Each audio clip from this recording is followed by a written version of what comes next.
Good afternoon, folks. Eastern Coast time. Good morning, folks. West Coast time. And good evening, folks. India time, 9:30 p.m. I think it is, or a few minutes after that. Welcome to the Immigration Hour, hosted by the US-India Political Action Committee and the Imagine India Institute. My name is Robinder Sachdev. I'm the president of Imagine India Institute. The US-India Political Action Committee is a 20-year-old organization working on issues of interest and concern to Indian Americans in the United States and, of course, on US-India relations. That being said, this election cycle 2020 is certainly unique in many, many ways and means, forms. We've been running a series of conversations every Saturday noon Eastern time, picking up some threads of what are some vectors which could be shaping the outcome of this election, which is due on November 3. The topic we have for today is, I think, perhaps one of the hottest topics of huge concern to everyone, actually, not only the Indian American community or the ethnic communities or diasporas in the United States, but the entire nation of the United States, I would say, and also, of course, other nations who do business or who have any relations with the US and who does not have relations with the US and friends and work and related stuff like that. The topic is immigration. And today we have perhaps one of the finest panel, brilliant minds who are experts in the nuts and bolts, in the nuances of immigration in its various dimensions. There are too many aspects of immigration and, let's say, mobility, services and, movement of people and a valid legal basis of being work or family or, various other reasons, even human rights, for example, which are out there. So to discuss on this range of topics and how the Trump administration, which is right now, and how a Trump candidacy would shape the future of immigration and immigration policies in America versus how a Biden administration, if Biden were to be elected, would shape the future of America tomorrow. That is broadly the topic. So we'll be tossing and thinking that what would be the colors and contours of the policies which emerge as either of the candidates, and may the best man win, would adopt. Now, that being said, let me introduce you to our panel that we have here. Firstly, we have Dr. Nazita,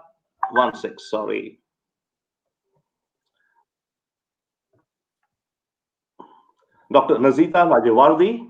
She is an attorney and political scientist from Michigan State University. Welcome to the panel, please. Thank you. We have Mr. Navneet Chugh, partner, Chugh LLP, attorney and CPA from the state of California. Hello, everyone. Thank you, Robinder. Thank you. We have Mustafa Bayoumi, Dr. Mustafa Bayoumi. He's the writer, professor of English at the Brooklyn College in New York. Welcome, sir.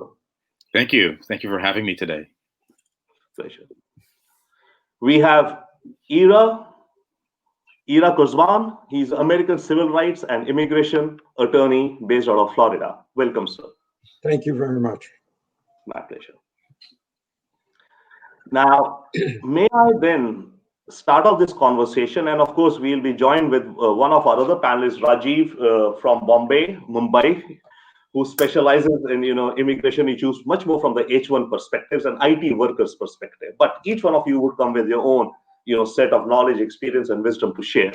Now, may I also please, as we are rolling this show, there are folks who are checking by the US Impact Facebook page and the Imagine India Facebook page. Please, folks, put in your comments, put in your questions. We'll try to get your questions answered by this eminent panel that we have here. And we'll try to help out anything, any which way that we can share. And for our panelists, please, you will see some questions coming. In fact, one comment has already come. That will be coming like at the bottom of the screen, like this. Okay, we already have a question from someone. Okay, I'll just read the question, for example, because these would be the kind of questions coming later. It's a lose-lose for Indians, no matter who wins. The entire immigration system needs to be tossed out and reimagined for it to work for everybody. And that is especially true for employment-based immigration. No points of guessing. This is so far down the priority list that it won't be tackled anytime soon. Thank you so much, Ravi, for asking this question. I'm sure we'll be kind of walking around and talking around this question of yours. So, folks, please keep your questions coming and we'll try to get your answer. Now, may I then ask, first of all, or let's say to start with, just a moment, Mr. Navneet Chok, would you please make your opening thoughts? Because the title is, Trump administration or a Biden, what would be the future or shape of immigration policies in the United States? All yours, sir. Thank you, Robinder. Yes, since Mr. Trump became president almost 4 years ago, there has been a lot of turmoil in a lot of areas, but I think there has been more turmoil in immigration than maybe anything else. The Muslim ban right away as soon as he became president, and even before he became president, the conversation about the border wall between US and Mexico, and that was one of his election pledges, maybe to get votes, or I don't know what a border wall is actually going to do from an immigration point of view. But the employment-based immigration has suffered a lot. The H1 visas, instead of any expansion, there has been severe restriction. The denial rate for H1 visas has gone up from 2% to as much as 15%. Now, a few months ago, if you don't have a H1 or L1 visa already on your passport, you cannot go to the consulates and cannot travel till December 31st. That's a temporary thing, but the consulates are closed because of COVID. A lot of consulates are closed. You can't get appointments. And so from a work point of view, it's been really difficult. And just last week, the Department of Labor and USCIS announced new restrictions that they will not give H1 visas for 3 years. They'll give it for 1 year, that the degree has to be exactly matching what kind of work the beneficiary is doing. And the fees has gone up. And so from every point of view, there have been severe restrictions on the immigration practice, and it's been severely affecting the businesses of United States. In the meanwhile, as soon as he became president, he announced that we'll do something about the 11 million undocumented, and nothing has happened so far. And so Mr. Biden has promised that within 100 days of him becoming president, he'll come up with a law to deal with the 11 million undocumented in the United States, and also increase the number of refugees that can come in.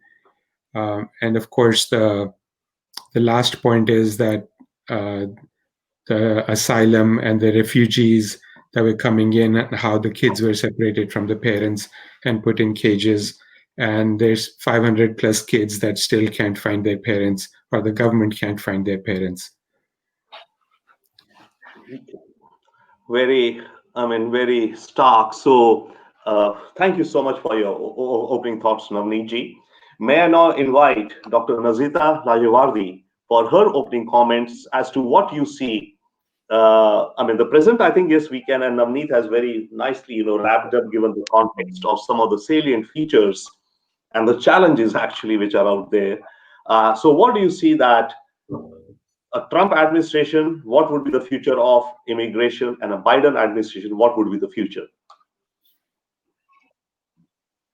Thank you. Thank you for the opportunity to speak about this. Yes, I think that my colleague here has pointed to a very important fact, which is that within a week of taking office, this administration issued what was later coined the Muslim ban. And within a week of taking office, this is one of the first executive orders. Immigration is a high priority for a Trump administration. And in that following year, just in the year 2017, there were 3 different executive orders issued to refine the travel ban. And for those who have forgotten, right, the travel ban was sustained and upheld by the US Supreme Court in Trump versus Hawaii. So this is something that is, at least so far in the court, in the makeup of the court right now, it will be sustained. And so we have to be concerned about this. since the election has unfolded, I am very concerned about student visas. As a professor, I have many international students who are the bread and butter of our institutions. They keep the heartbeat of American universities alive, our international students. And the president has issued executive orders to limit the ability of international students to pursue their educations right now. So for instance, when the COVID pandemic hit in March, there was an order to essentially forbid students from coming back to the United States to finish their education.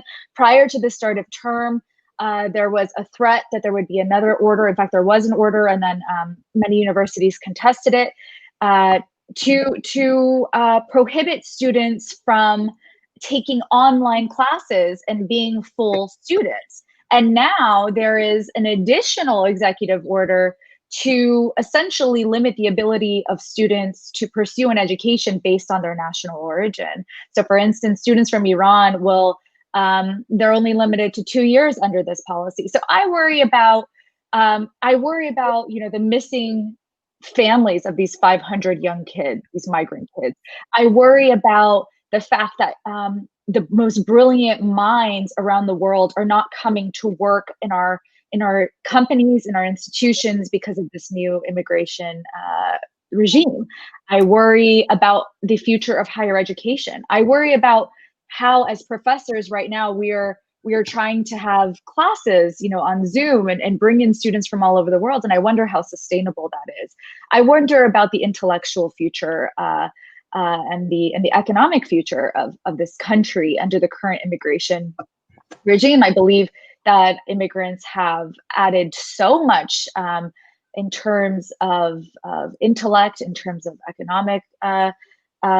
economic contributions, in terms of their humanity and the lessons and the cultural diversity. I mean, we have learned so much. Under a Biden regime, we have learned, right, that the Muslim ban will be undone. We've learned that, as my colleague said, that the situation with the detentions will be taken care of. We hope that true pathway to citizenship will emerge for folks who have sought amnesty. So, I think that this is a moment for us to reckon with what is the heartbeat of this country. Is this a nation of immigrants? Is this the melting pot that so many of us have either come ourselves or the children of immigrants? What is the future? What do we want it to look like? And what is our American dream? Great, thank you so much. Yeah, is it the melting pot or is it a salad bowl? And the questions and the issues that you put. Thank you so much for your comments. May I now invite Dr. Mustafa Bayoumi, writer, professor of English in the Brooklyn College of New York, for his opening thoughts and comments. Thank you. Yes. I think I have, two disadvantages with this panel.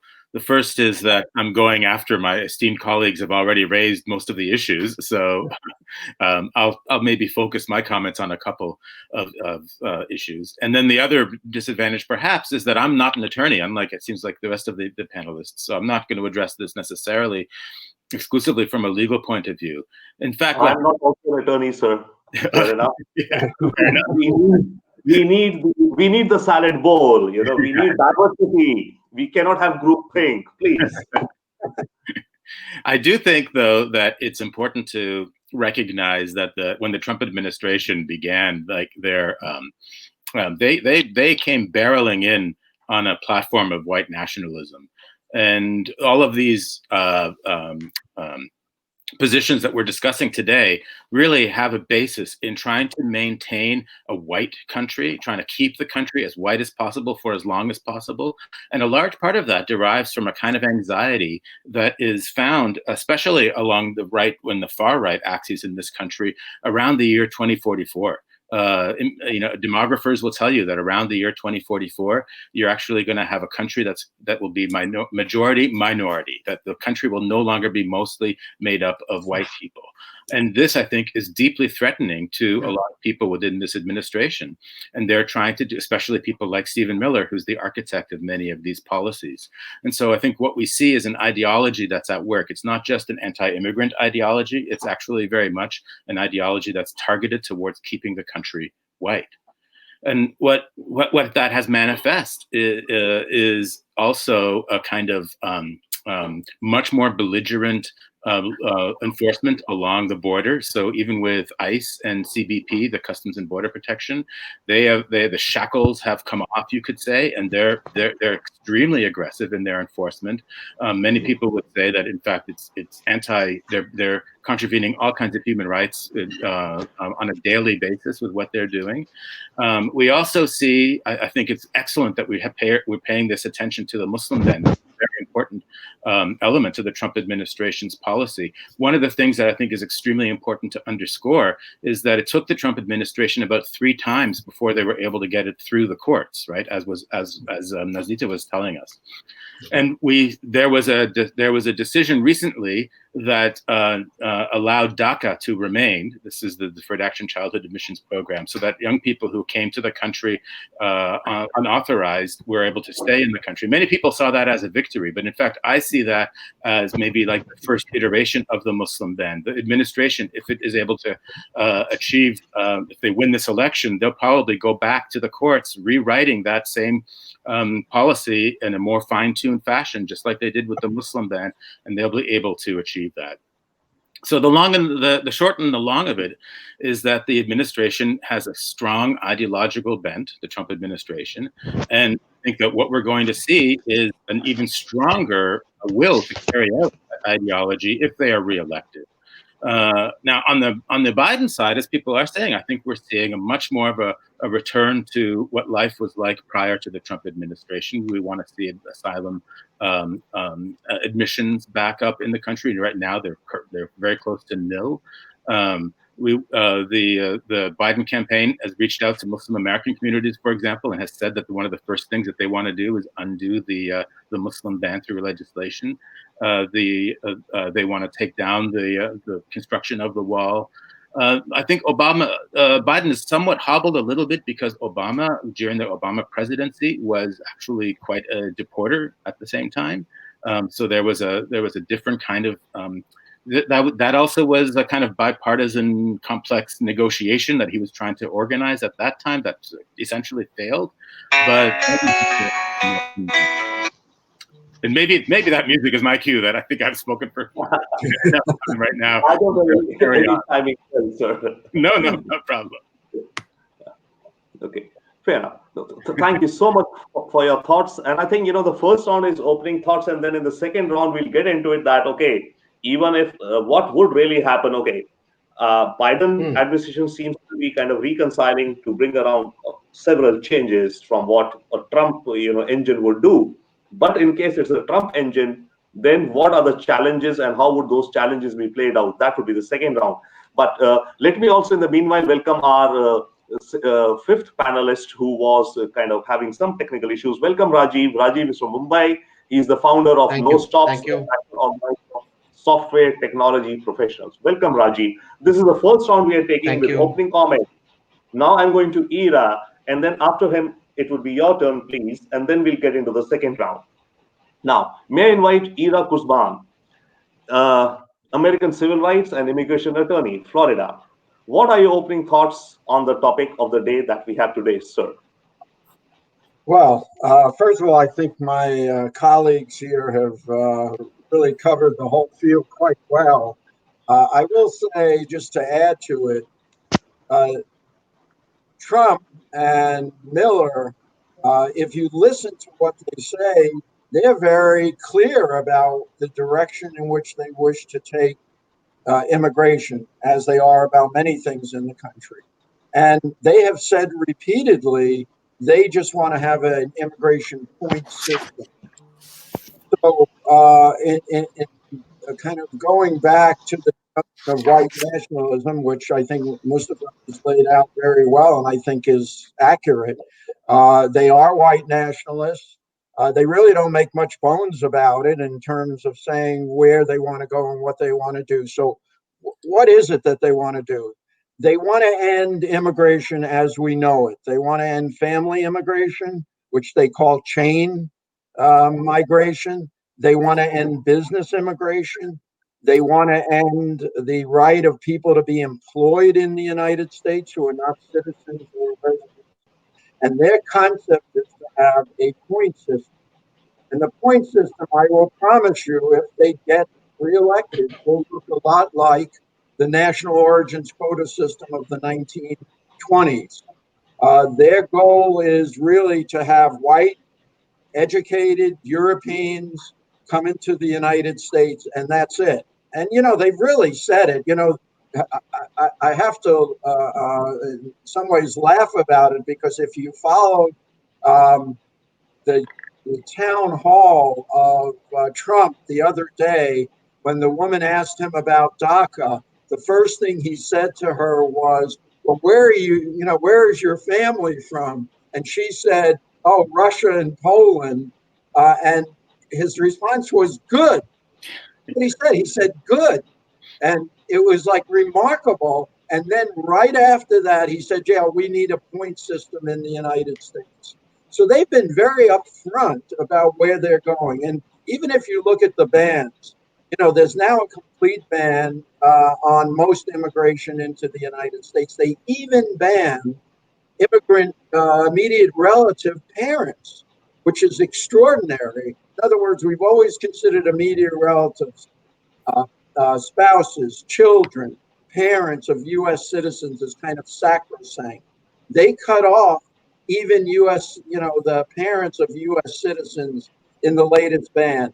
But as I point to my colleagues often, if you look at the last ban, which is 10,052, the one that was issued on June 22nd, it's not only the ban on non-immigrants and immigrants. Look at Section 5 of that ban, and what it will show you is they want to do away with all employment authorization in the United States. If you are inadmissible or deportable, they want to take away employment authorization.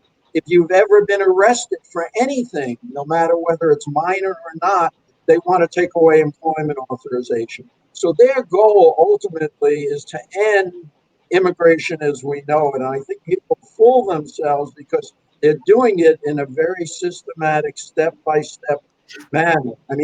And they will do as much as they can before January 20th. Every other day, they're coming out with a new regulation now, either an interim regulation, which means it's final, and you can make comments afterwards, or a proposed regulation, all leading up to January 20th. I just one other comment about the Biden administration. Like foreign policy, immigration has traditionally been bipartisan, which means it really hasn't been very, in my view at least, particularly helpful to immigrants. I think we will go back, as Mustafa said, to the more or less the status quo of what we had before. And I think it's going, and that means doing away with all this ridiculous nonsense of bans on everything. I think they'll take away the bans. I think what we're doing at the southern border, Trump has weaponized COVID-19 at the southern border to basically shut down the entire southern border and throw people back in violation, as I think everyone has said, in violation of both international law and domestic law. I think all of that will change. I think their asylum policies will change.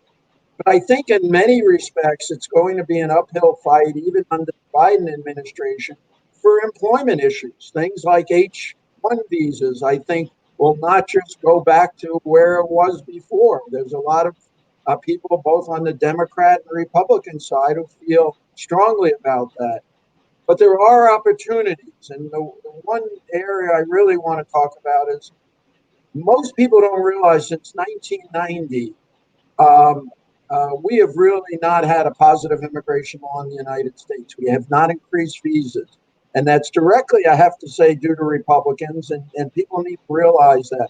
The Republican Party has maintained since 1990 they will not have any more visas issued in the U.S. So the problem we have with H1Bs, the problem with S386, in my view, is not a problem of mistreating Indians, although they have been for many, many, many years. It's a matter of fairness in expanding the numbers of visas that are available. And, we've talked about doing things like ending the counting of derivatives, which would give us millions of visas more. We've talked about expanding the numbers of visas in each category. And I think that's going to be the fight, even in a Biden administration. Thank you so much, Ira. You've covered so much ground. I think right now we've been painting a mosaic, and the picture is like almost out there. But now we'll soon be diving into some, contentious, issues or contentious questions or what if scenarios in the next round. Thank you so much, sir. Now, may I welcome Mr. Rajiv Dabarkar, the founder of No Stops out of Mumbai. Rajiv, welcome to the panel. The question in this opening round. Your comments. How do you see the fate of immigration to the US, into the US, in a Trump versus a Biden administration? Your opening thoughts. And of course, also, by the way, Ira mentioned about H1. And Raji, you've done a lot of work with H1 workers. So maybe, it depends wherever you want to take it. So your thoughts, please. Sure. Yeah. Thank you. Thank you, Robinder. And I've been working to other panelists. I've been working on the H1B visa issues for the last 19, 20 years. So I have worked with Democrats as well as Republicans on this issue. So I understand my limited knowledge of the last 20 years tells me that both the parties do agree that there is a strong deficit of science, technology, engineering, and maths within the US. Having said that, the demand for foreign skilled workers is always going to be there. Unfortunately, the gaming of the system of the H1B visa program has been increasing over the years, and the Democrats have been pro-immigrants, and during their regime, there was a good amount of increase to the visa quotas. But Republicans have been the ones who have actually looked at curbing the menace of the human trafficking, which was pretty obvious with the H1B program. So, having said that, I think the general sentiment of giving jobs to Americans first is very justified and right at the moment. And I think that could be one of the deciding factors within the immigration. So, between Biden and Trump, both are pro-immigrants. Both would love to have more skilled workers coming into the US. But yes, the concern is of having the best and the brightest coming in. And that I see currently being addressed by the Republicans. So that's my take on it. Sure. Thank you so much.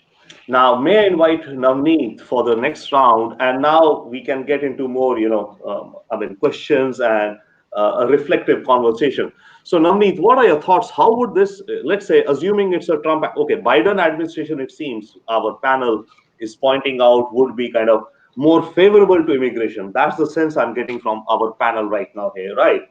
As compared to a Trump administration, which is pushing a certain agenda, which wants to make America, quote unquote, great again by making or keeping it more, quote unquote, white in its own, in its culture and colors as it has been, as opposed to becoming more and more of a melting pot, which kind of,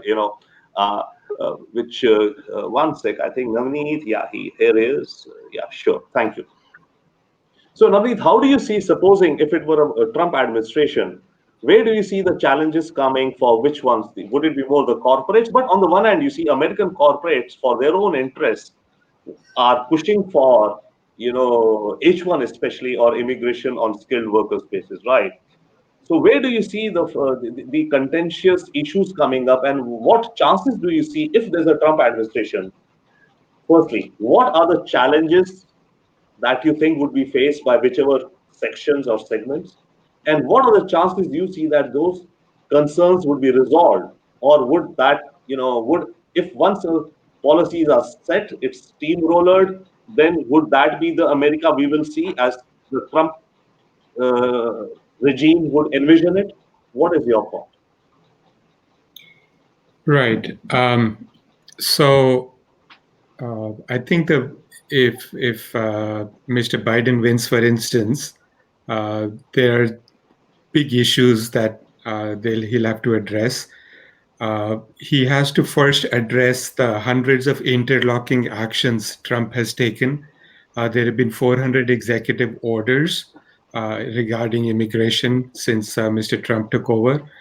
And even though the courts have ruled against him on several of these actions, several of these orders, the administration keeps carrying on um, as much as possible, whatever they can do. And so there are all these interlocking actions, from little noticed administrative adjustments to sweeping policy changes, in order to ultimately rebuild an already broken and battered US immigration system. Whoever wins, the US is going to grapple with the current president's immigration policy long after he leaves the Oval Office. Um, if Mr. Trump comes back, I am pretty sure they'll carry on with whatever they've started.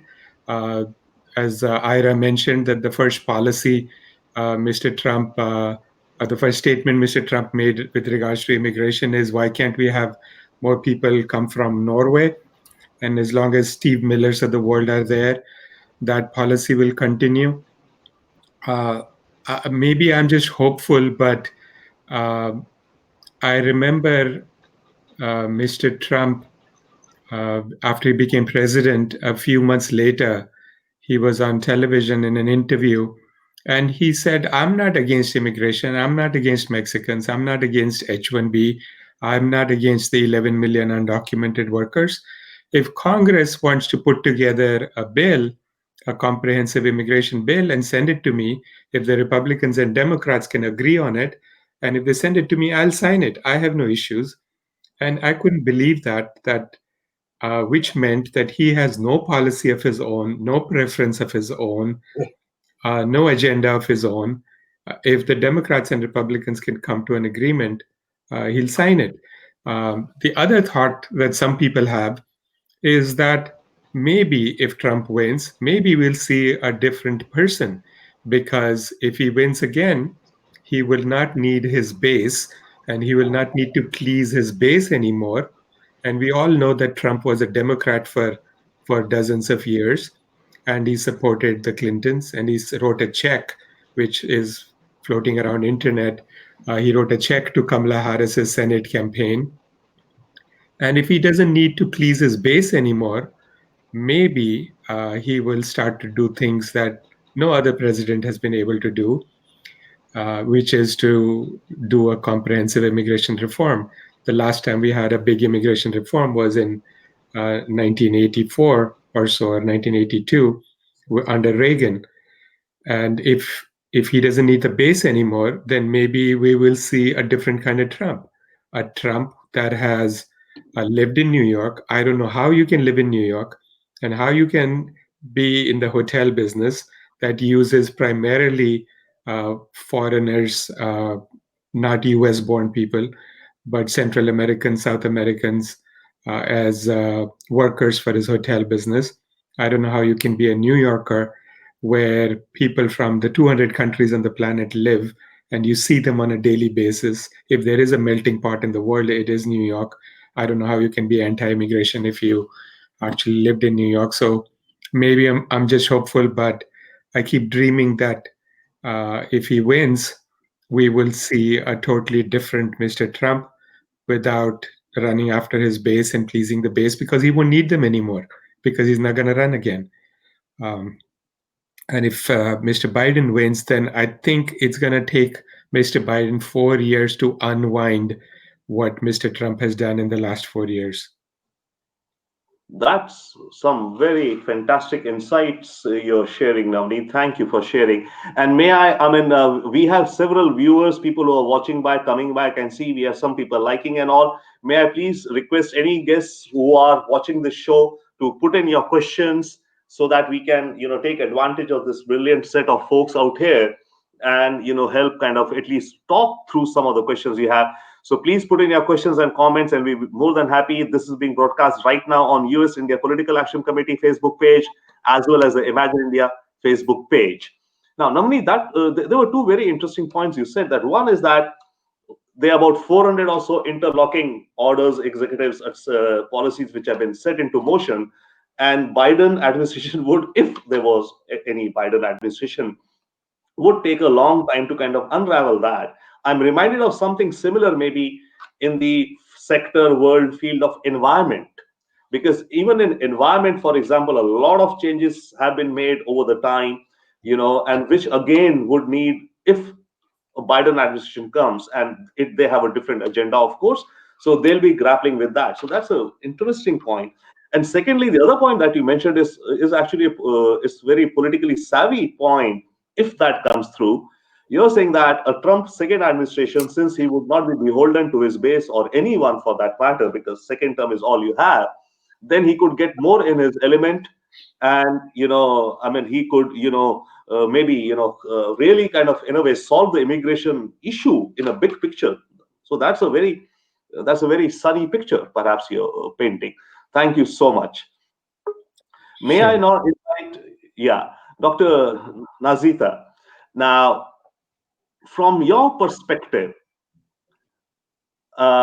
universities, what are the challenges they're facing? Okay, we all, I think all of us on this panel and all our viewers, or at least several of the viewers who are watching the show, do understand, and many of them are affected by the student immigration issues. Now, universities are perhaps they are in a double whammy, COVID on the one hand, and along with this. So how do you see universities kind of coping, and what strategies to come out of it? uh, okay, it seems the panel and your view is that a Biden administration would be more favorable towards the students in terms of immigration overall, or as it is, as compared to a Trump. But what if it's a Trump administration? How do you see universities kind of coping, or I mean, what strategies? Yeah, so I mean, I think this is something that we think a lot about. I sit actually on my university's committee for faculty affairs, and I represent the College of Social Science. So I actually am engaged in a lot of these conversations at our institution. You're absolutely right that universities are facing a very difficult set of constraints right now.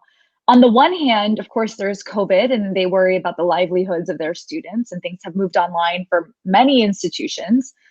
On the other hand, right, these immigration policies, they harm these universities. And I think a lot of universities are acutely aware that these new policies violate the norms of diversity, equity, and inclusion that a lot of them have spent a great deal of resources trying to have as part of their ethos. So I'll give you an example, for instance, universities oftentimes, just for the bottom line, I mean, if you're going to be callous about it and you take a look at the bottom line is helped by international students, right? Having foreign students at a university aids the bottom line because these students are typically paying full tuition. They're not taking advantage of financial aid.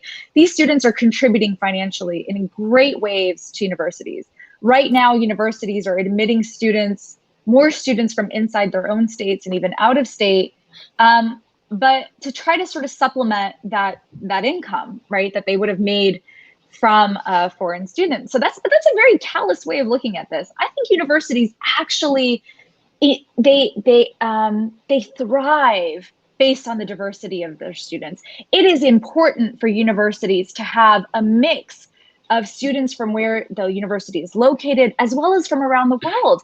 It enriches the experiences of everybody. And I think universities are aware of this, that the more international students we have, the more we expose our own students to people from around the world, the more creative we are, right? The more ingenuity comes about. And this is why universities are also sending our students to go study abroad. I mean, it's the same sort of mentality, that we actually understand the value of interacting with people from other places, that we understand the value of living side by side and building these relationships. And so I don't want to just take the callous point of view, but if we're going to do that, I would also tell you that there is a benefit there. And if I may, just to say one last thing about our international students, especially, you know, for those of us who are academics on this in this webinar, Mustafa and myself, you know, and please feel free to disagree, but I would say that my classes are enriched with the perspective of my international students, that the research that I do is heightened with their perspective and their life experiences and their theoretical contributions and their substantive knowledge, that they really push forward our discipline, our understanding of politics, our understanding of these phenomenons. And it would be such a shame, and I would be remiss not to mention what kind of additions and contributions they have made. Thank you so much. I mean, by the way, you know, among some of the other things I do, I teach creative thinking. Not teach creative thinking, nobody can teach, but I work in, you know, something working. So I completely understand. Without, I think all of us are on the same page on that. But that being said, I wanted to take a quick question back to Navneet, Dr. Mustafa, with your permission, for a quick answer, Navneet, if you could. See what Nazita is mentioning, like, with this happening, would not, of course, as is being said, the competitiveness of the US will go down, right? The creativities. Would not corporate America bring to bear, they are already doing, of course, lobbying and advocacy, but would not they need to bring more quote unquote pressure, let's say, on if it is a Trump administration, to kind of, you know, modify their immigration, their approaches to immigration, because it will be hurting America. What do you think? If you can quickly, you know, take a shot at that, Navneet, please. Yeah, so it's very interesting. The only 85,000 H1 visas. And so the corporate America, of course, keeps campaigning and they want more. But as long as the visas are only 85,000, then it's a matter of which company gets them. And so now there's a lottery system. So usually about 250,000 applications go in, and the lottery system takes 1 out of 3, roughly, in the last 3 years. So the reform, if we want any, will mean that the H1 visas number cap has to go up. And one of the reasons these companies can't do anything much is that they're competing with for the same 85,000. So there's only 85,000 lottery tickets to compete for. So there's how much can Microsoft and Google do except for compete with each other and take maybe a bigger share than the other person. But we need a big reform. And it's kind of silly that after 250,000 petitions that get filed, and Ira probably has a better statistic than I do, but I would think that 50,000 to 100,000 only get filed because there is a quota. Because there is a quota, people file unnecessary applications or file more because they know 2/3 or half are going to get denied. If there wasn't a quota, maybe the applications would only be 125,000 in 2018, a booming year for this country. And so if the demand is only 150,000, the quota is 85, the entire country only wants 50, 60,000 more H1 petitions. And if they would just do that, it would be a tremendous benefit for the United States. First, the government charges a truckload of money now to process a H1 visa.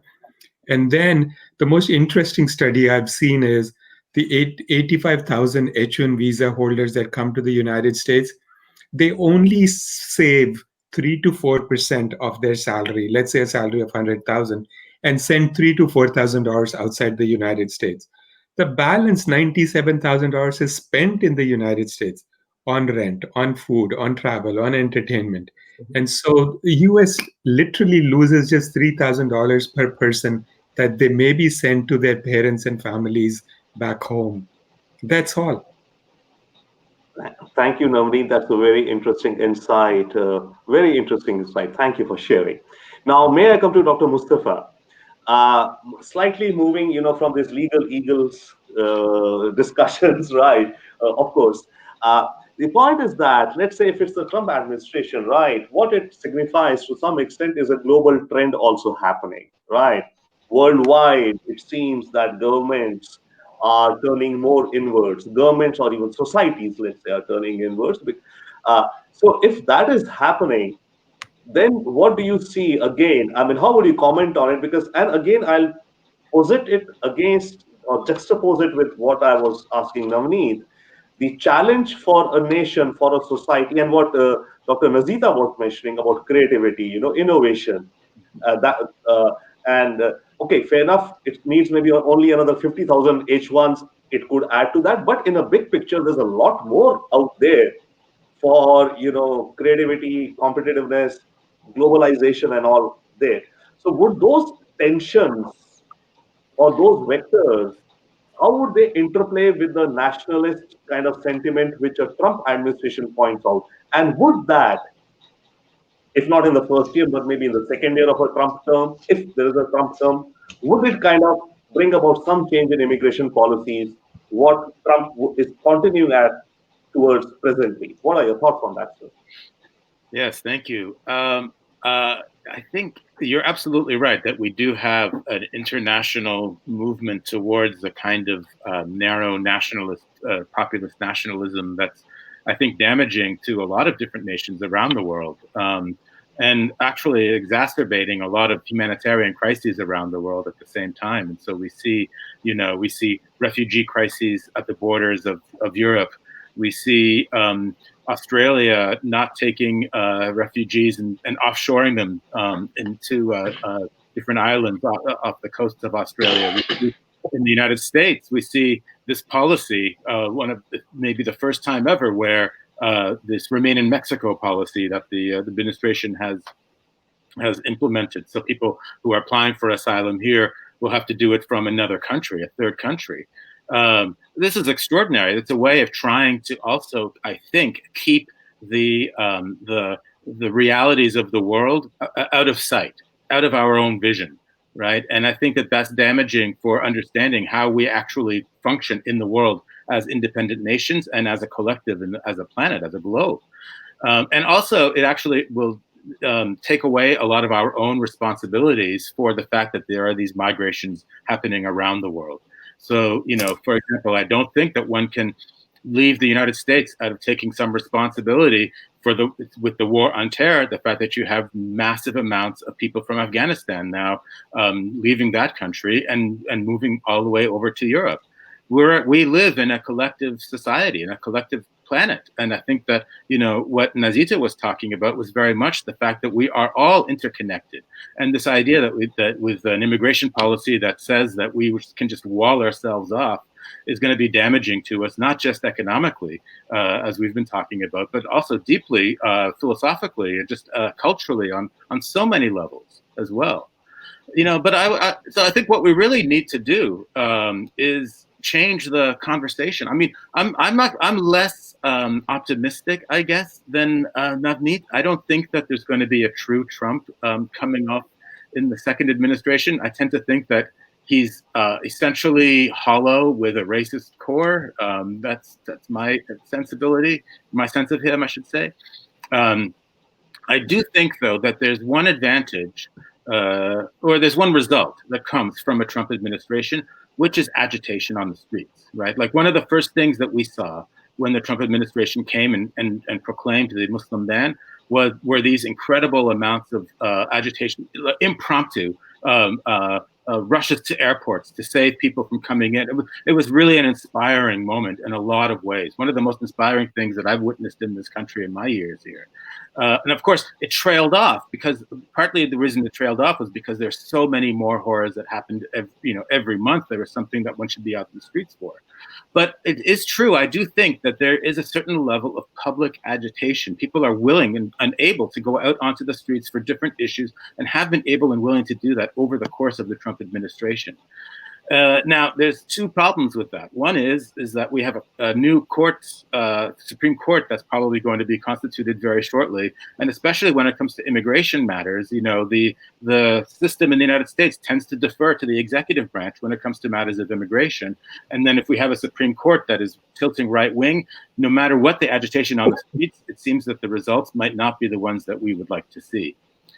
That's on one hand. On the other hand, if we were to see a Biden administration that comes in with a sort of kinder, softer approach to immigration, I also worry, as I think my fellow panelists are saying, is that it will take the edge off of a lot of the horrors that we're seeing right now, but it's not going to solve a lot of the fundamental problems that we still have and that are still going to exist.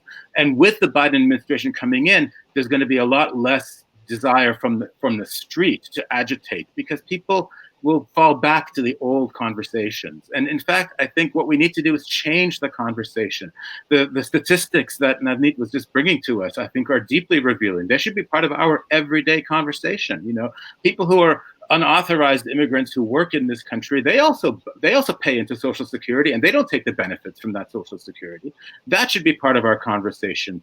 The ways in which a lot of rural areas are the doctors in rural areas in this country are also coming from overseas and are deeply loved. That should be part of our conversation. We really need to rethink this idea that immigration is either like a charity or a benefit. It's much more than that to our country. It's actually it's a substantial element of how we survive as a country. And if we don't make that part of the conversation, then we're not going to have the kind of immigration reform that we need. Very interesting, very well said. And I think it harkens back to what, Nazita was saying and what Navneet was saying also. And yes, the statistics which Navneet brought out, I mean, it's the messaging with concise numbers, like suddenly if you say it's only hardly 50,000, let's say H1, what's the big deal? Kind of, sometimes you can solve big problems, or at least some big problems, with some simple, with a simple message. But that being said, so I wanted a quick follow-up with you itself, Mustafa, on this, about the point that you mentioned about agitations and all, and of course a comprehensive big picture or changing the narrative, which I'll take to Ira. But quickly coming, still staying with you, sir, for a follow-up question. So do you think that if there is, let's say, a Trump administration, do you anticipate more agitations on this count, perhaps? Do you think that happening? Or is it not that big an issue for major agitation? Because immigration, fair enough, it hurts maybe individuals, but is there a collective which would be so hurt that they would I mean, there are other topics or other issues probably which are like race, for example, in the US right now, which would draw more passions. But still, do you see some of this maybe adding up to that? Is this the question for me, or is this for another? For you, for a quick answer, and then we'll move on next. Yeah, I mean, I think it's certainly possible. I mean, I think that what we're going to see is we don't know what we're going to see. Certainly. Sure. We don't even know if Trump is willingly going to leave office once he gets unelected, if that's the case, right? And if that happens, I think we're going to see a lot of agitation on the street. And when we see agitations on the street, what we also see, I think, really interestingly and creatively, is a combination of issues that get formulated and unified. So even when you have, the Black Lives Matter activists on the street, people connect that to the sort of over-militarization of American foreign policy at the same time. There's a way in which a lot of these issues, of course, are very interconnected. And the kinds of people that you see speaking and given the microphone and the platform are often sort of unauthorized immigrants who will talk about their experiences at the same time. The street is a place of enormous creativity in this country when people want to take it. But I feel like what we've lacked a history of that in this country, and in the long run, but I think there's every chance that that's going to be reactivated if we were to see a second Trump administration. Thank you so much, Mustafa. Now may I move and invite Ira for his views. I mean, let's say we are building this conversation as we are talking through, right? One aspect also comes out from Mustafa's talk right now is a complete reimagination of quote-unquote immigration, right? So let's say, do you see a reimagination on immigration? In fact, that would be a question for Navneet, you also perhaps. Do you see the Biden campaign or a Biden presidency also looking at a bigger, there's always been talk of the comprehensive immigration reform, right? For years and years, for all presidents come and go. But do you see the Biden administration having that comprehensive immigration reform vision and the ability to execute it? I think one of the great benefits, if you could put it that way, of having Trump is that people are now in a position of kind of reimagining what a real immigration system would look like, in opposition to what he's been trying to do. And if you look at even some simple numbers, and this is one of the things I always talk about. We talk about, so many people coming to the United States, taking jobs away from Americans, etc. And when you look at those numbers, for example, Trump's genius as a pitchman, as a salesman, was to say that when 7,000, women and children came to the border, the southern border, at a time of very low unemployment, by the way, in the United States, that they were somehow a caravan that was going to take away jobs from Americans and we were going to be flooded. And I always remind people that in 1966, we in the United States flew 266,000 people into the United States from the port of Camarioca in Cuba. And no one said that we were going to be invaded. No one said that we were going to be flooded with people. So it's all about political will. It's just the same thing when we say we don't have enough money to do X. We don't have enough money to give people food stamps, and yet we spent $2.3 trillion, and all of a sudden that was okay. And immigration really, in many ways, is the same thing. We have the capacity in the United States to take millions and millions and millions of people each year if we want to, if we have the political will to do it. And as I think all your esteemed panelists have said, it contributes to America. It contributes to America in so many different ways. In small towns in Iowa, which are just all Mexican towns now, it contributes to the economy there. It contributes to people getting jobs that Americans wouldn't normally take. Americans don't do farm work. We've recognized that since the 1950s, and yet we treat these people as if they're kind of subhuman. I mean, with Trump, it's, you bring in these H2A workers, and if they get COVID, you throw them out and bring in the next group of people. So the point is, how do we reimagine our system as one in which we recognize the incredible contributions that immigrants make? And in that sense, I'm much, much more optimistic. I've helped to some extent with the transition if Biden gets elected, and talked about a number of these issues. We've looked at, for example, Trump has made a change in immigration law every single day that he's been in office. And there are many, many small changes. But the big picture is much more important. That is how we change the system. And if the Democrats, quite frankly, win the House and the Senate and the White House, they're now in a position for the first time in many years to really make significant changes in what our view is of immigration. And we have, some people in the House, people like Dick Durbin in the Senate, who are people who have a much larger vision of what the contributions of immigration are. So in that sense, I'm much more optimistic now, if Biden wins, of really having substantial changes. It doesn't mean we're not going to have to fight for it, because people are still going to have to fight. They're still going to have to make the arguments. But we're now in a position where people see the bigger picture of the contributions of immigrants. Well, thank you so much. That's a very interesting insight. I have a quick follow-up question with you, but meanwhile, may I ask our viewers, whoever is watching the show, we have right now quite a few people watching, it seems, but people are not asking questions. Come on, folks, ask questions. Take this time. Pop in any question. We are happy to take anything, under the sun. Ira, my question is, you put out an interesting point that, Biden and the Senate and House, you said, but supposing it's a Trump administration, or Trump is in White House, but the Senate and the House are with the Democrats.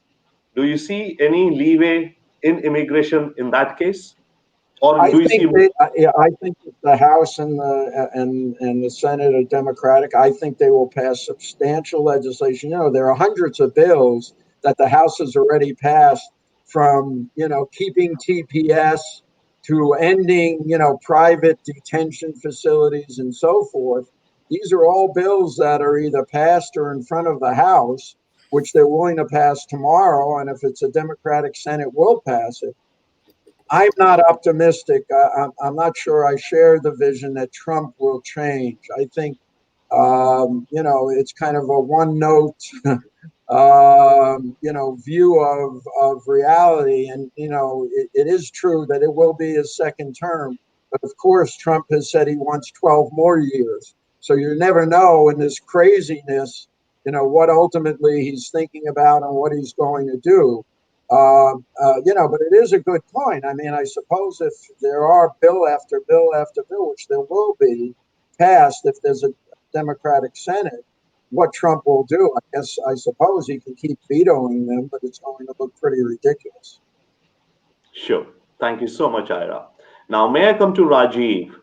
Rajiv, let's say on the H1, for example, right? H1 and H1 dependent, the spouse H4, I think, right? Visas and L1 Yes. intercompany and all, etc. Yeah, sure, there has been some gaming of the system by technology companies, no doubt. It seems to be. The wages initially to a fresh H1 are definitely, there's a difference out there. But how do you see the difference if there is a Trump administration? Do you see the H1 wages going up, which they have in fact, right? Or they're supposed to go up now radically. So how do you see this playing out? One, for the professionals, and second, for the technology companies, especially, let's say, for example, as a case study from India, the Indian tech companies, how do you see their business being affected by the current scenario in the US if it's a Trump administration versus a Biden administration? Over to you, sir. Thank you, sir. Irrespective of who becomes the president, uh, the wages of an H1B worker is bound to get to rise about as much as 40%. It would affect those companies which have been involved in the business of labor arbitrage and brokerage of talent of foreign guest workers. The beneficiaries would be those American companies, the big names like the Microsoft and the Googles, who would continue to pay high wages. Unfortunately, the mom and pop shops in the US, those staffing companies which have been sponsoring visas and outsourcing them domestically would be hit big time. Also, the companies in India which have been uh, hiring fresh candidates off campus and pushing them abroad in the US, they would definitely be hit. Over and above, I think the original intent of the H1B program is reinstated, uh, by which I mean the search for the best and the brightest talent in the US would continue to fill jobs which are not found domestically within the US. Thank, thank you so much, Rajiv, for your thoughts. And it seems that when we hark out, when we request our viewers, people do start putting in the questions. Otherwise, they are like silently watching and enjoying the show. Here we have a comment from Dr. Suresh Gupta from Washington D.C. He's saying, "Great panelists and an informative discussion." Thank you so much, Suresh ji, for watching by. Please continue to watch. Please pop in another question. You're in the medical profession, of course. I mean, every profession has huge aspects of immigration and work related matters. Would be great to take advantage of this fine panel out here.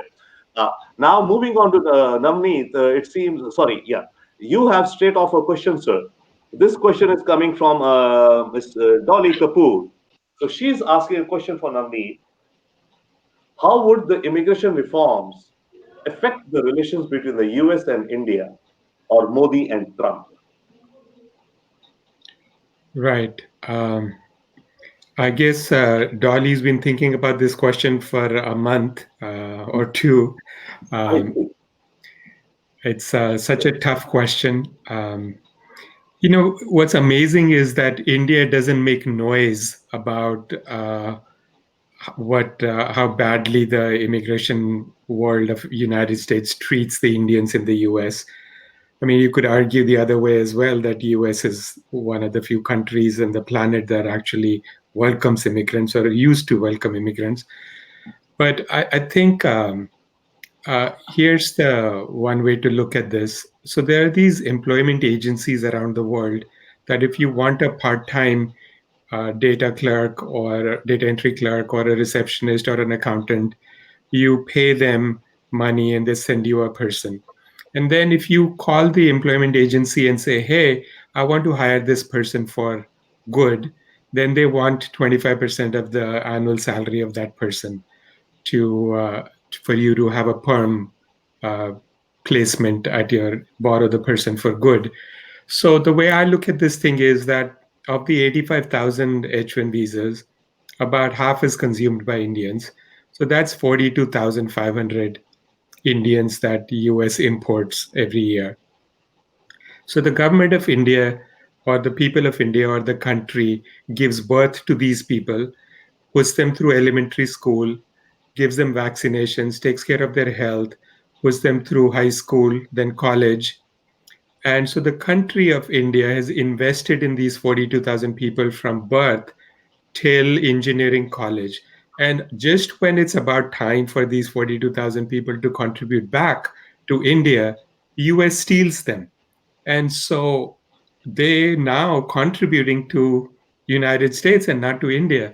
And don't you think that the government of India could simply put a reverse H1 charge? The US is charging 5,000 in H1 fees. Don't you think the government of India should charge $150,000 charge for some Indian to leave the United States based on the engineering college they went to reimburse India for everything India did to educate this person? What would happen then? I would think a lot of American tech companies would pay the $150,000 to the government of India. So that's one way to at least shed light on this one way conversation. That's the problem with the government of India, right? They don't have a voice. They're busy making temples in India, which has been the specialty of Indian politicians forever. But nobody's raising these issues. For 10 years, an Indian person works in the United States, contributes to the Social Security system, about $15,000 per year per person. And then they leave and get nothing in return. So the US has 20 Social Security totalization agreement with about 23 or 24 countries, but not with India. And so, on an average, an Indian software engineer in the United States is leaving behind $150,000 into the US Social Security system and getting nothing out of it. And Indian government and NASCOM and other organizations should point out to the United States and argue back that, listen, 97% of everything they're earning in the United States is being spent on American jobs, on American houses, on American apartments, on American cars, on American food, and 3% is leaving maybe on an average uh, going back to India. So when Dolly talks about relationships between US and India, these are points that India refuses to make, fails to understand, and they should fight back. They should fight back that, hey, United States, you're already the richest country in the planet. 5% of the world lives in United States, but we have 20% of the world's wealth and 20% of the world's economy. India should point out, why are you stealing our educated people? If you're going to steal them, then pay us money, Exactly. $150,000 per Indian leaving India. That's a great overview, Very Navneet. good And point. by the way, I am also one of those guys who worked in the US, and my totalization money is nowhere. I moved back to India. So Same yeah, here. I mean, Same here. sorry. File a lawsuit. Robinder and Rajiv file a lawsuit. Oh, shit. Yeah. I think I should do that. Uh, That's, if I'm sorry. Rajiv, would you have any quick thought on that, please? If I may, the other way of looking at this, and there's a great deal of opposition, as I'm sure all the panelists know, both on the Democratic and Republican side about H1Bs, because I think there's a feeling that the large tech companies are just using people year after year after year, letting them stay here in kind of this, non-final status. And so some suggestions have been made: do away with H1Bs and just make the companies, and this may be, something more like what Naveed was saying, have the companies just pay a certain amount of money to give these people residency directly.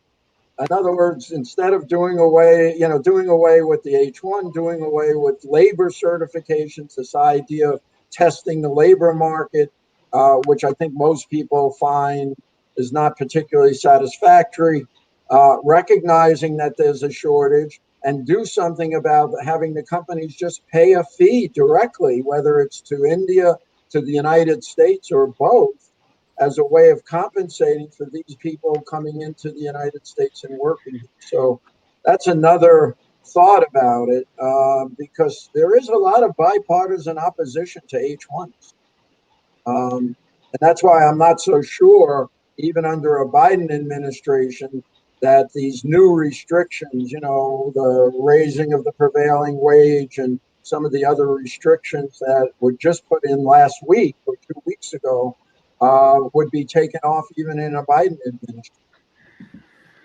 So, Ira, what would you do if you had to do an immigration reform on H1s? Since you were an immigration guru in the country, what would you do if you had to start from scratch? Great question, sir. The floor is yours. Moderate. That is a tough question. I think I'm more inclined not to have H1Bs, and that's kind of out of step with most of my colleagues, as you know, and to try and work out a system where we recognize the need for people to come in the high-tech field, and that the companies responsible for bringing them in should pay some kind of fee, and whether it's a fee in part to India, or whether it's kind of a J1 requirement, where people have to go back for a certain period of time to contribute to their country. I represented a foreign guy. I represented Haiti for many years, and it bothered me that we would, educate people, have them come to the United States, and nobody wanted to go back. And the whole point of the J1 program is to have people go back home. So I think in combination, doing something on the J1 to really enforce the J1, where people really do have to go home, and very few exceptions, and at the same time figuring out some kind of system of payment. But those are just, random ideas, so don't hold me to them. I may change my mind tomorrow. All right.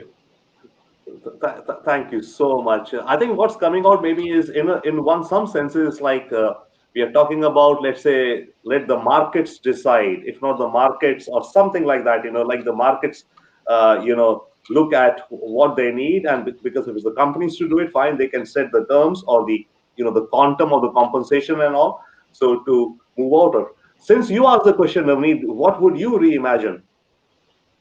Well, I think US is the largest country in the planet. I mean, maybe Russia and Canada have a few 100 square miles more, but Russia and Canada's land, half of it is, or 90% of it for Canada, you can't live there.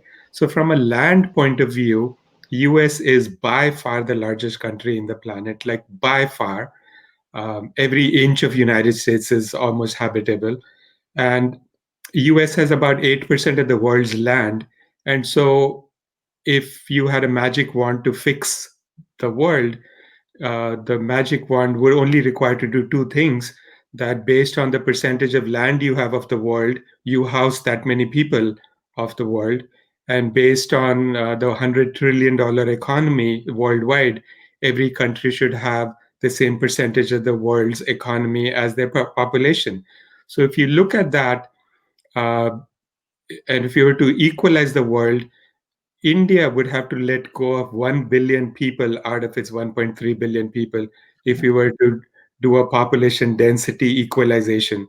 So US, let's say, is 8% of the world's land, and US should be 8% of the world's population, and the world's population is about 8 billion today. 8% of that is 640 million.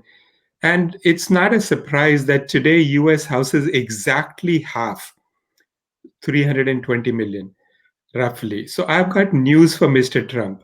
He wants to stop people coming into the United States. I want to tell him that if you are a fair person, all you have to do is let in 320 million people into the country and double the population of the United States. And if you do that, there is no H1 quota requirement. The worst thing about the H1 is the quota. Why is there a quota of letting in smart people into a country? That is so anti-American. And there have been about 950 Nobel Prize winners so far in the world, and 400 of them are from United States. And we have a professor here who pointed out that she enjoys the foreign students and they do so well.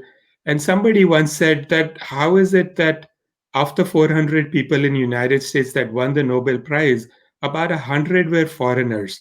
And my point to that was no, all 400 were foreigners. There was nobody in this country 300 years ago. So the 400 people that won the Nobel Prize, 40% of all the Nobel Prizes were all immigrants.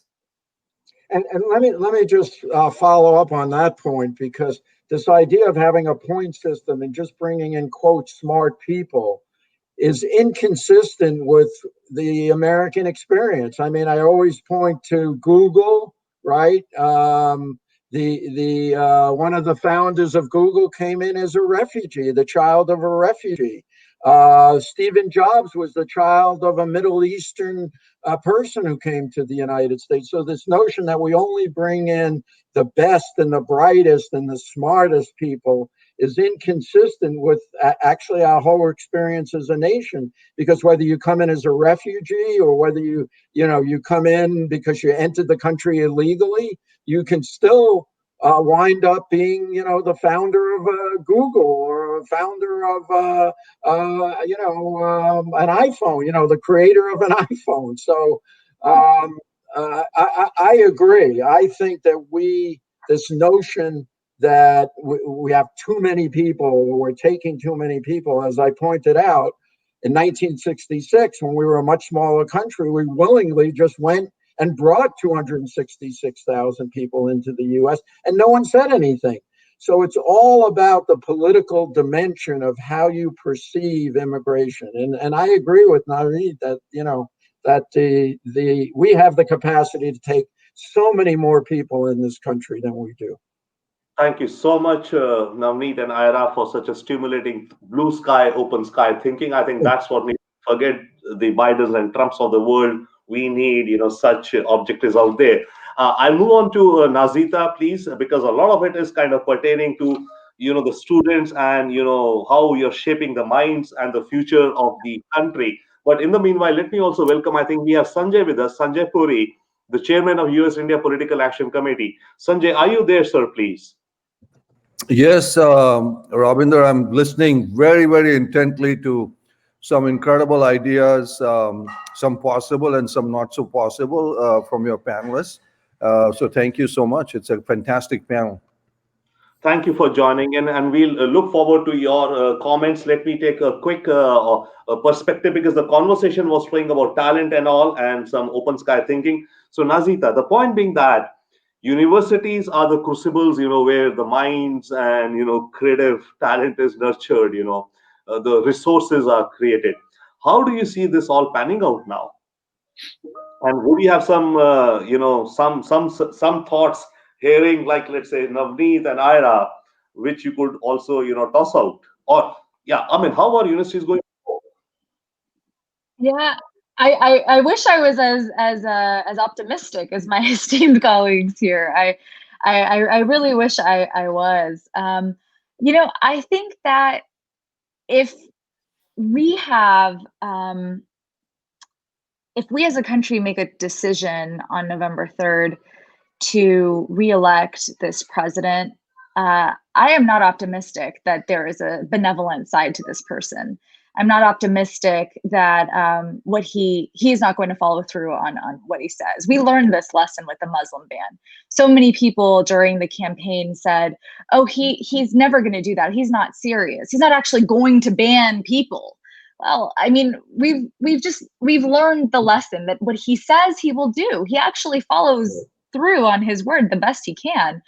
And so I'm not, I believe that he will try to limit immigration, especially through student visas. And I believe that he will have a timestamp on those things. And so if I move forward with the thought experiment, I guess that for me, you know, as an educator, I worry that we're going to have a brain drain in this country. I worry that very smart, very talented people will elect not to come here to pursue their work. And all of these Nobel Prize winners, you know, as was mentioned, and all this innovation and all this creativity and just all of these great minds coming together, it's not going to happen here. This is not going to be the playground that it once was. And that is a shame, you know, because we hold a very important place in the world for education. We have vital resources. I mean, even looking at the fight against COVID, right? We have an amazing group of institutions here. And if only we had the leadership, you know, we would be,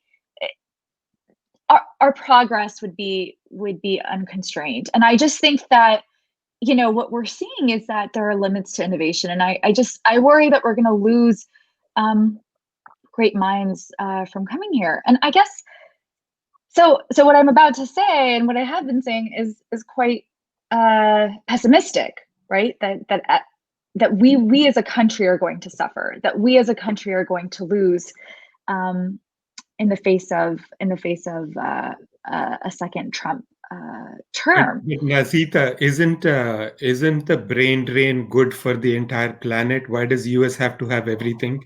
It doesn't have to. I'm just saying it doesn't have to. But I'm saying that this is, you know, this has, you know, from a standpoint as an American who maybe was native born here and has some sort of questions about immigration, for them turning to considering immigration, one of the factors that they should consider is the fact that we lead in this dimension, and the loss of these students will be harmful to this kind of, what else are we going to be exporting? You know, what is our main contribution? You know, one of the great I think one of the most wonderful things about this country, at least from my perspective, was the ability, for instance, for my family to come here as immigrants, to study, to get an education. And when their country was going through a revolution, they were able to pursue an education here. This opened up a pathway for our family to thrive, and for their daughter, right, the daughter of two people who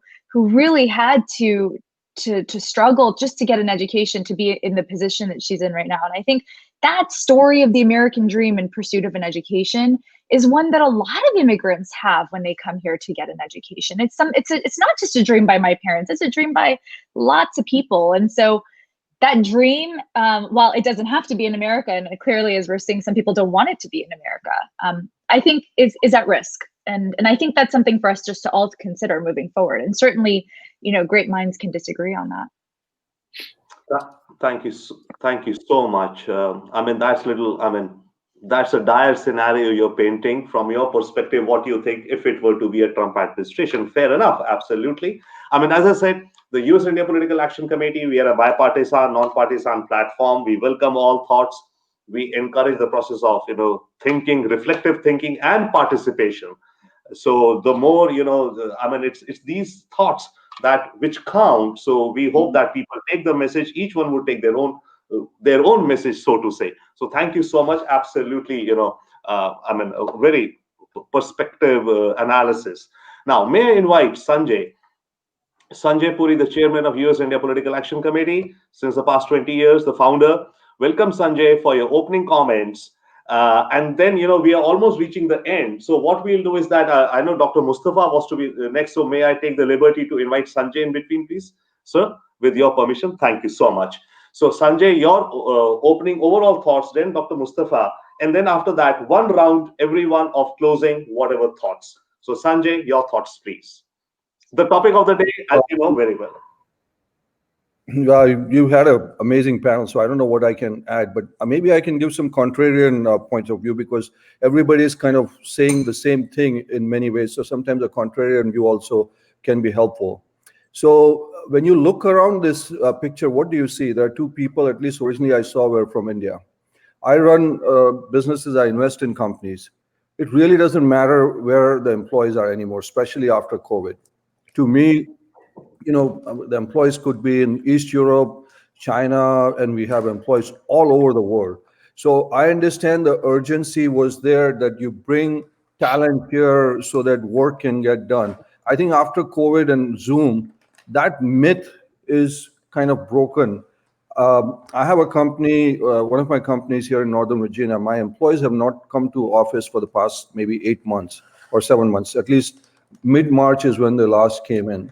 So they could as well be those employees could be maybe anywhere in the world. So I think that is going to make a big difference. I understand when we keep talking about these H1Bs and everything else, I understand people say we need some of these people here, but with cloud computing, with technology, which is my background, you really can do majority of the stuff that the Googles and the Microsofts and the hundreds of thousands of people that they're bringing in. So let's understand that the dynamics of the world have changed, especially COVID has accelerated that.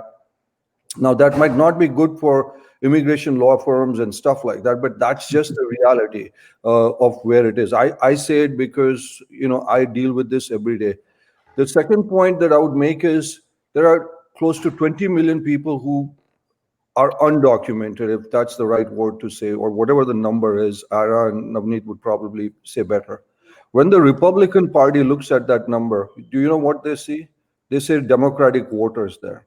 And that's what they see. And we need to be very clear with the changing demographics in this country. If you add those numbers, and especially in battleground states, what they see is being out of power for the rest of their lifetime. So unless you get rid of the filibuster, which it is very possible, and if the White House, as Ira said, White House, Senate and Houses in Democrat means, and they get rid of the filibuster, the comprehensive immigration reform, President Obama had all three houses, White House, Senate, and House at one point. He had a 60-vote Senate majority, but immigration reform didn't happen at that time. I just want to remind people that was as good an opportunity as you would have in the history of this country. Now, you could argue he went for healthcare and then, the Tea Party reform, but that's just the reality that exists. And I think those are a couple of points that one needs to keep in mind as we, look. I understand that we need talent in this country. As Navneet said, talent can thrive anywhere. Now, obviously, we have created an ecosystem in this country. I mean, at least some of us who are here, at least I can speak for myself. The opportunities I got in this country, I could never get anywhere. I could never get even in India. And I still believe, no matter what people say, this is the greatest nation in the world because of the things that it does. But I think talent can thrive anywhere, and we can work with the people that are there. And maybe, a lot of companies I know, some of my companies, they're working with Canada because it's close enough. It's called nearshoring and things of that nature. So, Robinder, I don't want to take too much of your time. I know Mr. Mustafa is on a short time frame, but just a couple of points I wanted to add. Thank you so much, Sanjay. I mean, I think, we started out with discussing about Trump and Biden and the shape of the future under either administrations. But the discussion, and I think we have got such brilliant minds here, we do understand the politics. I think we moved on beyond the politics. We are kind of looking more at, the issue of immigration itself and the holistic environment. And, yes, definitely what scenarios would play out. Thank you, Sanjay, for your brilliant, insights. And of course, you bring a particular perspective as a practitioner. We have folks here who are advisors, who are experts in the law and the legal and those areas. But as a practitioner, who engages with corporate, environment and workforce himself, those are very valuable insights, I would say also. Thank you so much, Sanjay. May I now invite Dr. Mustafa? The conversation, as we've seen, that's the idea of this conversation, to move towards, because we cannot paint what will be a Trump or a Biden, future. Yeah. So you can pick up any of the strands which are being talked about right now, and you can give any of your analysis, your thoughts, your creative ideas. We very much welcome. In fact, that's something I think US Impact has been always trying to push: creativity and creative ideas, whatever it be, either end of the spectrum.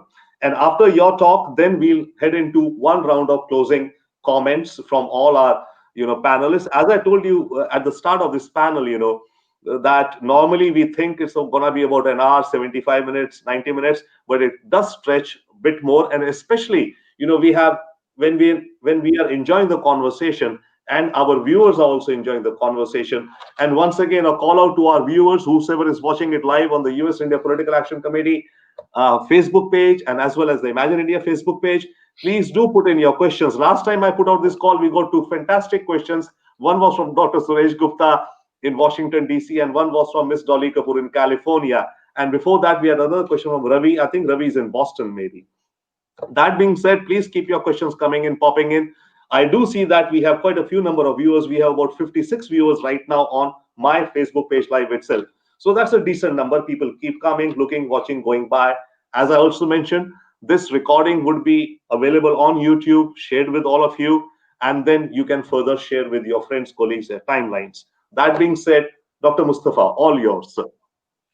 Well, yeah, this has been really a wonderful conversation and full of all kinds of insights. One of the things to pick up on what Sanjay was saying, I'm going to pick up on two things. Like, one was about Obama's early years, and he really did have a mandate in those first 2 years that, in my opinion, he kind of squandered. I think that Obama could have done a lot more in those first 2 years than he did. And he came in, people thought that Obama was a visionary, but he was less visionary ultimately and more establishment, I think, than people thought. He even said at one point that it takes a long time to shift the course of a big ship. I forget the exact cliche, but he could have done a lot of things, which doesn't mean that it cannot be done, right? And so I think that that things can be done. With the right amount of political will, as Ira was saying earlier. And in fact, we can even go back and look at our own history for some of this stuff in some ways. I mean, rethinking American history and American immigration history, I think is worthy here. For example, between 1790 to until 1882, when there was the first Chinese exclusion ban in the country, pretty much anybody could just arrive and come into this country and stay. There was really no significant, there was no federal immigration platform at that point either. And people from the Western Hemisphere really had no limits on whether they could come into this country until 1965. I'm actually in favor of making the borders much more open, much more porous. And I think that would actually, I think in a sense, people should have the same amount of mobility that information and capital has in our world today. And I think that's something that also Sanjay was pointing out, the kind of mobility that capital and information has today. Why not give that same mobility to people? Now, people might say, oh, that sounds like a crazy idea. But what I'm saying is that we've seen it in the past. And that was a time when actually the United States in many ways thrived economically. And it's not unique to the United States either. The European Union has opened its borders, and they've actually, thrived since the EU has become a common market and these sorts of things. And I think that it would also be a way that it would entrench the kinds of global responsibilities that we also have to each other. And instead of us just trying to keep everything else at bay and away from our own eyes. So I think that there's a way that we shouldn't just go for the small, but we should try to imagine the large, make the impossible possible. And I think that would actually create it wouldn't diminish the United States. It would create more wealth and more opportunity here and around the world. And I think that it's an incomplete answer to the question that Sanjay is posing with regards to what about the Zoomification of the world today. But I think that it has to be the way in which we're going to be heading in the future. Great point. I think one common thread emerging out of this discussion is that, really a reimagination of this whole scenario, whatever we call it, the immigration or lifestyles, or as coupled with the Zoomification of the post-COVID world and all. In a sense, I think a parallel could be, we could think of let's say the United Nations. The UN was formed in 1945 also. The world then was different. The US drastically needs a reform. And that's the only global organization we have which should really be, doing a lot more. So while you were speaking and what Navneet and Ira was saying, Sanjay and also Nazita, if we were to look at that, just like the UN needs a complete reform and overhaul, totally. this year. UN may be much more difficult. I think this could be more possible because this is still, in the realm of possibility. The UN reform, also, who knows? That's a different discussion. Thank you so much, Mustafa, for your thoughts. Now, may I invite for the closing round your comments? And meanwhile, guys, for the viewers and listeners and for the benefit of our esteemed panel here also, next week, Saturday, again, 12 noon, the same time, every Saturday, 12 noon, the hour would be talking about COVID and healthcare. So we have a eminent set of panelists. So please do join in, any of us here right now on next Saturday noon also. And also for the viewers who are watching by, coming by, checking by, mark your calendars. We have an excellent panel of speakers for the healthcare panel next Saturday, talking about COVID and its impact on America and globally, of course. For the viewers, you're seeing what a brilliant panel we have here. So you can well imagine that next panel would also be similarly a nice, brilliant, thoughtful panel. That being said, Sir Navneet Chugh, the floor is yours, sir, for closing comments, any wrap up which you would like to share. Thank you, please. Yours. Yeah, thank you, Robinder. I think there's a lot to discuss and talk, and there's H1 visas and L1s and green cards and fairness and the racist bans and the political agenda that Mr. Trump came with. But I think to me, the most important thing is the 11 million undocumented workers or people in the United States. Politics aside, fairness aside, whether they're educated or not educated, would they qualify for a H1 visa today or not, these 11 million, the point is that they're here in the United States and they're living in the shadows and they're living a second class life. And that is no country should tolerate. However, these 11 million got here is not a point of discussion anymore. They need to be taken care of. We complain that India has scheduled caste tribes and other backward classes, and 1/3 of the country in India lives a second class life. And there's racism and casteism in India, but there is all of that in the US as well. And if anybody's life needs to be fixed first, it's the 11 million undocumented. They need to be taken care of. Oh, that's brilliantly said, sir. I think somewhere in our discussion, the point came up about compassionate capitalism, right? So, whatever the world is, I think that's one of the most critical aspects this world of today needs, compassion. And what you're pointing out is absolutely, I think it's a fundamental. Thank you so much, Navneet, for pointing out that, because that's something which grounds us all. Especially, I think after the COVID crisis, we are all kind of rethinking, re-looking back more, and ideas of compassion, kindness, respect for others, respect for diversity, all of those are making much more meaningful to each one of us. And I think of all of those, compassion tops the list, to my mind at least. Thank you so much, Navneet. Now, may I invite Nazita? So that's what you're teaching your students, right, Nazita? Compassion, respect for diversity. Your closing comments, ma'am. We try. This has been such a stimulating conversation, and I feel very humbled to be among such esteemed colleagues here. As we move forward, I'd like everyone to just take a pause and consider, what is American democracy? What are the tenets of this democracy? For those of us who have taken oaths to uphold the Constitution, what did we take an oath to uphold? What are the foundational principles and values that we associate with democracy here? What are these pillars for us? And what are the values? And I think as we move forward, we need to realize that we may be moving away from those pillars, and we need to reevaluate whether we stand by them. Recently, a senator said that the point, of basically the tenets of democracy are not the point. I think it was Mike Lee. And so we just have to remind ourselves, what is the point? What is sacred to us?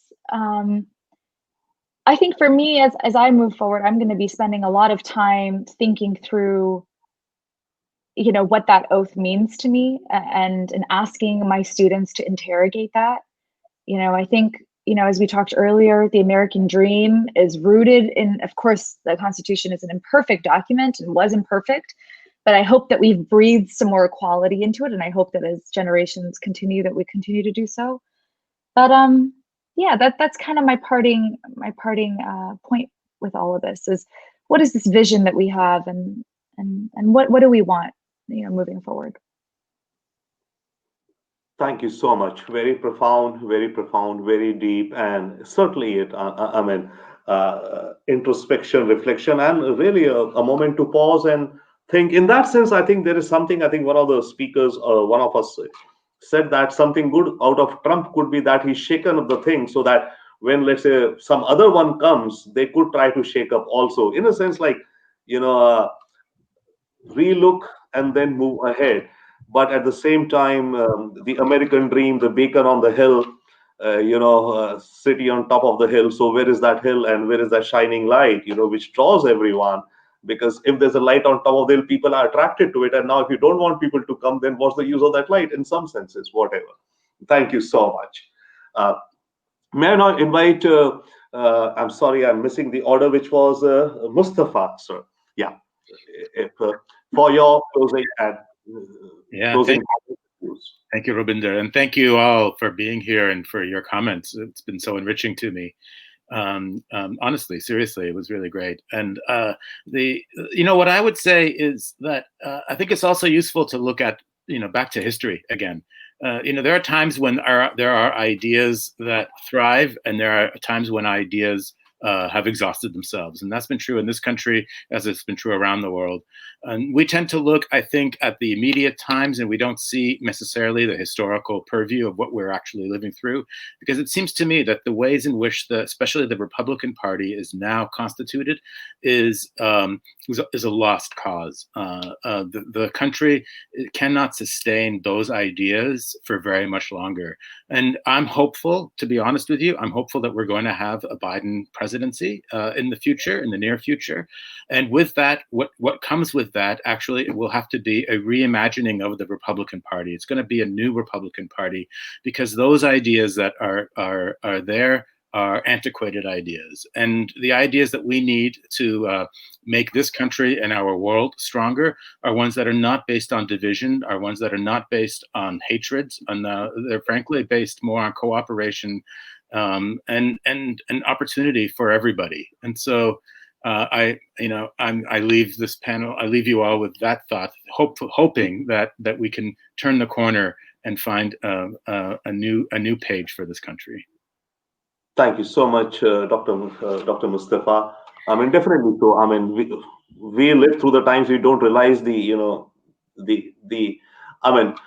don't realize the times that we live in, because we are so much in the present. We don't look at the holistic context, or as you said, the historical context. And maybe 100 years from today, or not even 100, 10, 20, 30 years from today, historians, when they write, would interpret and would define, and the social scientists like Nazita would be writing and talking about it. So that'd be the trends that would come there. Thank you so much for your thoughts. May I now invite Ira for his closing wrap-up thoughts, comments, insights, please. Thank you. Sometimes it's not only a matter of, kind of historical issues and policy issues. Sometimes it's a matter of actually bad political decisions that result in bad law. And I just want to give you kind of two examples. Maybe it's because I've been doing this for so many years and so long. But let's take the H1 example. There was a time, of course, when we didn't have a quota. We didn't have a limitation on H1s, and it was not a problem. It was only a perceived problem because certain people in some unions felt that they were being left out. But the consequence of what happened by that bad legislation is enormous, because it's created all of the problems that we're seeing today. The second thing is about the undocumented. I always talk about the fact, why do we have 11 million undocumented people? It's because of the 3 and 10 year bar. This was part of the 1996 legislation. It was just bad legislation. The idea was, if you stayed here illegally for a certain amount of time and then left, you couldn't come back for 10 years. Well, there was a time before 1996 when many of us practiced immigration law, for example, where if somebody wanted to do the right thing and make someone legal who works for them, the penalty was that the person just had to go back for 2 weeks to their home country and come back. At least half of those 11 million people are the product of the 3 and 10-year bar, perhaps even more. So it's always ironic to me that Republicans complain we have all these undocumented people. They were the ones in 1996 who passed legislation signed by President Clinton, by the way, bipartisan, that created the situation of the undocumented, because there was a way in which many of those people could have become residents quite easily. And then I want to take up the second point about what Sanjay said, and I think it's absolutely right. You know, we look at this often as a battle between, letting in certain people and not letting in others. It really is a battle between Republicans and Democrats. It really is a battle about, and Trump, I think, again, great pitchman, great salesman, put it in the terms of an antagonistic, white supremacist view. But ultimately, the Republicans went along with it because they recognize that all of these people coming into the country, what we call new Americans, there were 23 million new Americans in the last decade, that the majority of those people are going to vote Democratic. And this is kind of the last stand. I mean, there is a reason why Republicans have not supported having one more visa in the United States since 1990. I mean, it's incredible. 30 years, we are still in the same position we were with respect to the numbers of people being allowed into the United States. And the reason is quite simple. They recognize the more people who come in, the more likely it is they're going to vote Democratic. So sometimes it's the politics that lead the policy and not the other way around. And I think, Sandra, your point was quite well taken, that's often what our immigration policies are about. Thank you so much, Ira. And I think what you were saying, we have again questions coming in, and from Dr. Suresh Gupta, his comments and thoughts, I just read out. Suresh Gupta says, I would have never excelled if I stayed back in India and not moved to the US in 1981. And now I feel I'm at the top of the hill. Thank you so much, Suresh, for your comments, please. And before I go on to Sanjay, I think what Dr. Gupta is also mentioning refers to some of your thoughts, but his perspective is as a physician. He's saying that my thoughts, sorry, I was driving, in regard to post-COVID or Zoomification, I do not think not having H1 holders coming to USA to work, they will learn or get something or get to feel America. I can say Zooming will not replace my physical visit versus virtual visit. Absolutely, Dr. Gupta. I mean, yes, there are some professions, where Zoom and virtual, even such conferences, discussions like this would work, but there's some professions which would absolutely not work. I mean, like even engineering or manufacturing or, physicians or physiotherapy and several as such, which is there. Thank you so much, Dr. Gupta, for your comments. But Ira, to your closing comments, absolutely, yes. So you're saying that it's, personalities matter, or in the sense that leaders matter or leadership matters, because the legislations which come up and the policies which are put forth are essentially, it's somebody's crafting them and what their perspective goes and how they're looking at it. So thank you so much for your thoughts, Ira. Now may I come to Sanjay. Sanjay, your closing comments and thoughts, wrap-ups overall on this topic and the conversation that we've been having. Well, I think, like I said, you have tremendous panelists, and I'm not an immigration expert, and nor do I ever claim to be one. As I said, I've learned a lot from this panel. My perspective, rather than all of us drinking from the same bathwater, was to give a little different perspective, and I would urge us to think about one seminal event that happened, which has nothing to do with immigration, which is the China joining the World Trade Organization. Slowly, manufacturing started getting hollowed out in this country. Now, when you start going around this country to places like Ohio and others, etc., Michigan, and many other places where manufacturing has gone. Or you go to West Virginia, which I have driven around for a variety of reasons. Those workers, rightly or wrongly, are insecure, afraid, who have lost a job, whether they blame it to globalization, etc. And I think there is a lot of finger pointing that goes on that has been capitalized by politicians.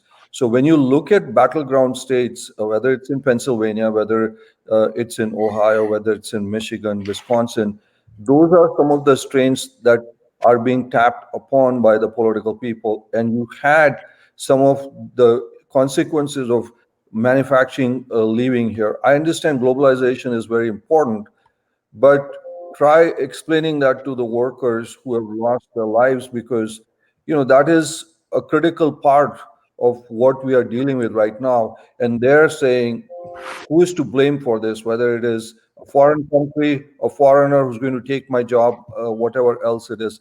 So I agree with the points that have been raised. And about the United States, if we didn't have the open policy, I would not be here, and I would not have been able to achieve the things that I have. But also we have to keep in mind what the people who sometimes are against immigration are not probably directly the result of the immigration, but some of the consequences of the things, political, non-political decisions that were made, whether they were right, wrong, etc. You can talk about trade agreements and things of that nature. But as I said, I've driven past certain places where the factories are closed, workers have been laid off, and just permanently laid off. Now, obviously, you can talk about retraining and all those things, but that's just one of the consequences that immigration pushback is facing, Robinder. So that's my one last point. Thank you, Sanjay. I think perhaps from what I gather, I mean, your point is summarized from a political perspective that, okay, fine, we were discussing about what would happen if there is a Trump administration and what would happen if there was a Biden administration on the issue of immigration. You're saying that Trump or Biden would come depending upon the immigration issues, right? That what some people feel about immigration, that would guide the votes, and that's what would bring the candidate to the White House. And then what that candidate does with immigration policies is the next step. But the very first step of getting the votes and getting into office right now depends upon what people in various states, the swing states or the solid states, red, blue states, whatever, what the folks out there feel about immigration in the present as of now. Thank you so much, Sanjay. Thank you so much, Navneet. Thank you so much, Nazita. Thank you so much, Mustafa. Thank you so much, Ira. Thank you, everyone from the US India Political Action Committee and the Imagine India Institute. Thank you so much to our viewers who put in your questions. Please do keep your questions coming in. This would be on Facebook out there. So your questions, even if they come on the chat, we can later on get back to you. And for the benefit of our esteemed panelists, we'll be sending you the YouTube link of this video recording for your personal use, sharing it with the friends and family. And also, it'll be out there on the US Impact and Imagine India Facebook and YouTube pages. Once again, thank you. It was my real pleasure, a brilliant set of minds. We all learn a fantastic conversation. Thank you so much for your times. This broadcast ends now. Thank you. Thank you, Robinder. Bye.